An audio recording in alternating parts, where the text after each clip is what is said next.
Okay, so I know nobody's gonna be really watching this in light of the recent Faye news, but because I genuinely like Shez as a character, welcome back everybody. It's been a couple months since my last summoning video, which was the Loki. I would have done a summoning video on Hathrin and Ichtharnir, but had a lot going on, so I had to do all of that off the record. We're here now though, and like I said, we're here in spite of the total shit bomb that IS dropped on us today. I'll just summon a little bit. I'm gonna be summoning casually. I'm only summoning because I genuinely like Shez as a character, and I don't know if it was fair or whatever, but I did develop somewhat of a crush on him, so that's the only reason I am doing it. Shez is a cool dude though. I have female Shez as well, so I'm planning only on summoning for him on red, although if we don't have red, I'm probably going to summon a little bit on probably green, because I could use some more close doubler fodder or some counter fodder for Nurgle and stuff. I'm very tired right now. I actually spent most of the day sleeping today because I ended up having a headache, so I popped a leave, and here I am with no energy, but I do have a lot to talk about today, so let's just get started. I'm going to go ahead and summon on Shez.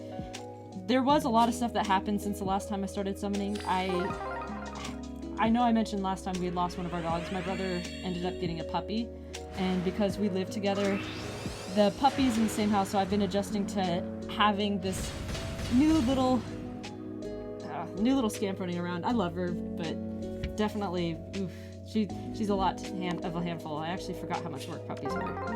If I was getting a new dog, I probably wouldn't be getting a puppy, I'd be getting an adult.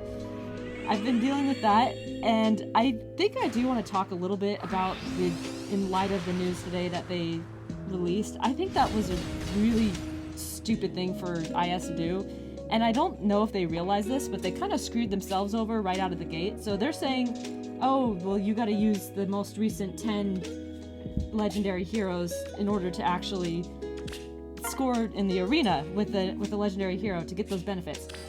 So tell me how that's gonna work when you guys, like, for lack of a better word, pardon the crude allegory, tell me how that's gonna work when you guys kind of blew your load right out of the gate and started throwing in all these super important characters, and now you're kind of working with nothing at this point. Fucking whoops. Unless your guys' plan is to, I don't know, unless you guys have something hidden up your sleeve, you guys, figuratively, IS, used up all of your good characters that everybody actually wants already. Like, you know, the Foldland Lords, those are all done. Both Corrins are in the game. Both Robins are in the game. Now we have both Shezes. So, like, okay, you're starting with... shoot. Okay. I mean, I guess that's rearmed fodder, but I don't know. I'm not super big on Lumera. I kind of like her. I don't know. You guys already know my feelings about Engage. I didn't like that game as much. The only good thing that came out of Engage was Zelkov. And actually, speaking of Zelkov... Okay, wait. No. Not gonna get sidetracked here. Let's not let my ADD get the best of me. So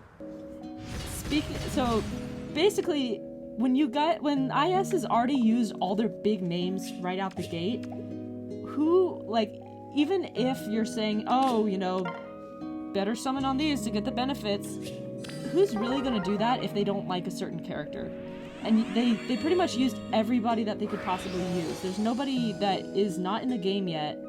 I mean, I'm sure there's some, and I'm just forgetting about them, but there's not a whole lot that you can do with the possible legendary heroes that are available. And trust me, they're going to open it up to Mythics, too. Mythic heroes and Emblem heroes are also going to be part of this whole shtick of being forced to, you know, summon on the latest 10.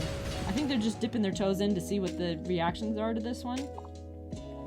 Although, the one thing I will say is I've seen a couple, and I watched Zay Shadow and Tacho's videos on it too, and first of all, I wholeheartedly agree with them. There's nothing that they said that I disagree with. But the other thing, I mean, there is importance to me when they're doing Hall of Forms. So, the reason why I started doing Hall of Forms is not necessarily because of the fact that you know, now that these heroes are going to become obsolete, which they are, don't get me wrong. The legendaries are going to become obsolete now. There's going to be no point in doing this. But I still see a benefit to legendary heroes, because I do a lot of the limited hero battles, and I don't have a whole lot of characters speaking of which, Genealogy of the Holy War, I don't have a lot of characters from certain games just because I didn't play some of those games. So those Holo Forms are good at least for that, but that's a very short opportunity to be using them for. So, like I said, IS shot themselves in the foot with this one. I submitted some feedback, and I get it. They didn't listen when we said, hey, maybe Fae Pass kind of isn't a great idea. I don't think they're gonna listen with this one, but it doesn't hurt. So it never hurts to kind of let people know what they're thinking about it. So I hope everybody else submits something. So after talking about that, I do want to move on to some better stuff to talk about. So I got to go to a convention recently, and I don't want to say what convention it was, but basically, to keep it long story short, I got to meet a lot of actors there. It was really fun. I'm not a huge Funimation person, and I'm not a huge fan of like Funimation actors, but they're just most of them, there's select few I don't like, but most of them are just doing their jobs. But I got to actually meet a couple because my friend was going in line to get signatures for some other stuff. I actually got to meet David, and I'm gonna butcher his last name, I feel so bad. Okay, perfect. I can just end the video here. I'm not gonna summon for anybody else. So I got to meet, I'll just wrap up this story real quick. I got to meet David Matranga, I think is how I pronounce his last name. I got to meet him at the, so I told him how much I even though I played Engage in the Japanese voice, I told him how much I liked Zelkov's character, and he's actually a really nice guy. It was very pleasant talking with him. He seemed very genuine. I didn't have a whole lot because mainly it was my friend going to talk with him, but he seemed like a very genuinely cool dude to talk to. So I got to meet him and a couple of other people, and you know what? Might as well just finish the round too because I could use some fodder. I got to talk to a couple of other actors. I got to talk to Ken Page, voice of Oogie Boogie from Nightmare Before Christmas. That was awesome. Got to meet Chris Sarandon. That was amazing. Who played Jack Skellington. His speaking role, not obviously singing role was Danny Elfman, but speaking role, and he was still super cool. I also got to meet James Arnold Taylor and Sam Witwer. James Arnold Taylor was really cool because I watched Clone Wars a bit. Like I watched a decent chunk of it. The only thing is once they removed it from Netflix, I didn't really have anywhere else to watch it.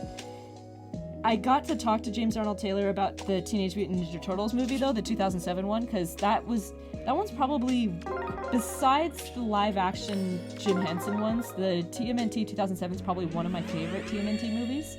And I was just saying, like, hey, I love the movie. I love listening to you guys. You and Nolan North and the others did an amazing job, and the rooftop scene was peak. And he gave some cool trivia, too. He said, originally when they were doing the casting, we were all casted, but the producers wanted to fire us and rehire some Hollywood actors, and Eastman and Laird, the creators for Teenage Mutant Ninja Turtles, gave serious pushback. They're like, no, we're not doing that. We are not hiring Hollywood actors. We're sticking with the guys that we casted. I think not only does that just like, I have massive respect for Eastman and Laird for caring about their product, but just absolutely, my respect went through the roof. And like I said, it was cool to talk to James Arnold Taylor. He's a really cool guy. Sam Witwer was a cool guy. Got to meet a couple of other actors, but just to keep it brief, it was really fun. So, okay, that was, 8 minutes? Short video. I'm not going to summon on any more copies. I'm not summoning for the Legendary Hero thing, so I guess this video is more of, like, talking about the whole issue with IS and doing this. I'm hoping they'll change it. I don't see this working out for... I think the main thing is that it's screwing over a bunch of long-time players. Shorter players, obviously, it's going to pressure them into it's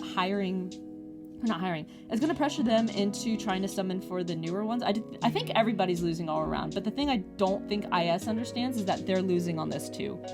Because like I said, they kind of just